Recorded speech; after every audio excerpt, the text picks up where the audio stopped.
The world is changing faster than at any point in modern history. What once seemed like a stable global order is now under immense pressure from political conflicts, economic rivalries, military tensions, and shifting alliances. The balance of power that dominated the world for decades is no longer guaranteed, and a new era of global competition is emerging. For nearly 80 years, the international system was shaped by a handful of powerful nations, with the United States at the center. Its military strength, economic dominance, and political influence allowed it to act as the primary decision-maker on global issues. But today, that influence is being challenged from multiple directions at once. This is not just another political phase, this is a structural transformation of global power. After the Cold War ended, the world entered what many experts called a unipolar moment. The United States stood alone as the world's most powerful nation. No rival could match its military reach, financial system, or technological leadership. During this period, global institutions, trade systems, and security alliances were largely shaped by American priorities. Countries aligned themselves with Washington not only for protection but also for economic stability and international legitimacy. But unipolar systems rarely last forever. Over time, military interventions, economic crises, political polarization, and public dissatisfaction weakened the image of absolute leadership. Wars that promised quick victories turned into long and costly conflicts. Financial crashes exposed vulnerabilities in the global economic model. Trust in international leadership slowly began to erode. As the United States focused inward, other powers saw opportunity. China's rise is perhaps the most significant development of the 21st century. What began as an economic transformation quickly turned into a strategic challenge to Western dominance. China invested heavily in infrastructure, technology, and global trade routes, positioning itself as an alternative economic partner for dozens of countries. Unlike traditional military expansion, China's approach relied on long-term influence. Ports, railways, digital networks, and supply chains became tools of power. Nations struggling with development found Chinese investment attractive, even if it came with political strings attached. At the same time, Russia reasserted itself on the global stage. Though economically smaller, its military capabilities and energy resources allowed it to challenge existing power structures.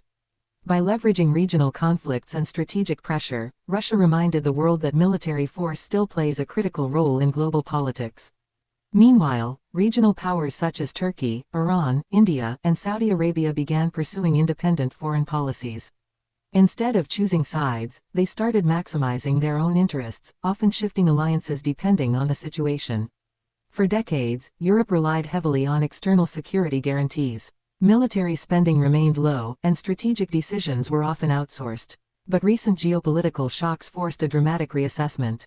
Suddenly, defense budgets increased. Military cooperation expanded. Discussions about strategic autonomy moved from theory to policy. European nations began questioning whether long-term dependence on external protection was sustainable in an unpredictable world. This shift does not mean Europe is abandoning alliances, but it does signal a desire for greater independence in decision-making. One of the most defining features of the new global era is the replacement of traditional warfare with economic weapons. Sanctions, trade restrictions, technology bans, and currency controls have become primary tools of influence. Instead of tanks crossing borders, financial systems are targeted. Instead of airstrikes, supply chains are disrupted. Entire industries can be weakened without a single shot being fired. This form of conflict is harder to predict and even harder to escape.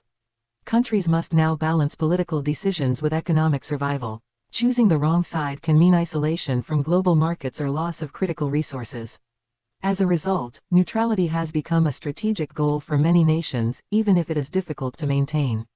Technology has emerged as the most important arena of competition. Artificial intelligence, cybersecurity, space systems, and digital infrastructure are no longer just commercial tools, they are strategic assets. Whoever controls data controls influence. Whoever leads in AI controls future economies. Whoever dominates space controls communication, navigation, and surveillance. This technological race is accelerating. Governments are investing billions, recognizing that falling behind could mean permanent strategic disadvantage. Unlike traditional weapons, technology evolves rapidly, leaving little room for slow adaptation. The result is a world where power is increasingly measured not only by military strength but by innovation speed. Modern conflicts are not limited to governments and armies. Public opinion has become a battlefield of its own. Narratives, misinformation, and psychological influence shape how populations perceive reality. Social media platforms amplify political messages instantly across borders. A single viral post can influence markets, elections, and diplomatic relations. Truth competes with speed, and emotional reactions often outweigh facts. This has made societies more divided and governments more cautious. Winning public trust is now as important as winning territory. As competition intensifies, the risk of fragmentation grows. Instead of one interconnected global system, the world may split into multiple blocks with separate rules, technologies, and currencies.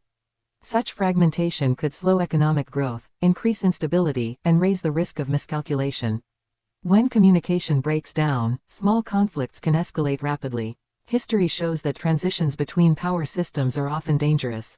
The challenge is managing change without triggering large-scale confrontation. The emerging global order will not belong to a single country. Power will be distributed, contested, and constantly shifting. Alliances will be flexible. Influence will depend on adaptability rather than dominance. Countries that invest in education, technology, diplomacy, and economic resilience will have the greatest advantage. Those that cling to outdated models may struggle to keep up. The world is not heading toward chaos, but toward complexity. Understanding this transformation is essential, not just for policymakers, but for ordinary citizens whose lives are shaped by global decisions. From energy prices to digital privacy, international politics affects everyone. We are witnessing the birth of a new political era. The rules are being rewritten in real time. Power is no longer absolute, and influence is no longer permanent. This moment in history will be studied for generations.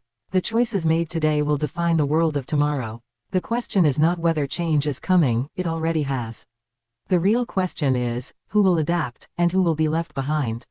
The global landscape is shifting in ways that demand attention, foresight, and strategic planning. Nations can no longer rely solely on past achievements or historical alliances. Every decision matters, every alliance counts, and every technological breakthrough can tip the balance of power. Diplomacy, innovation, and resilience are now the key ingredients of influence. Economic strength alone is no longer sufficient without a corresponding ability to project power, secure resources, and maintain alliances. Meanwhile, societies must prepare for the indirect consequences of these transformations. Citizens may face disruptions in trade, digital infrastructure, or supply chains. Public opinion will play an even larger role in shaping the direction of policy. Those who can understand, adapt, and anticipate change will thrive, those who ignore it may fall behind. In this complex world, strategic thinking must become more sophisticated. Leaders must balance short-term political gains with long-term stability, economic growth with technological investment, and domestic priorities with international responsibilities. Soft power, the ability to influence without force, will complement hard power in new and unexpected ways. Cultural diplomacy, global communications, and economic partnerships will define influence alongside military and technological might.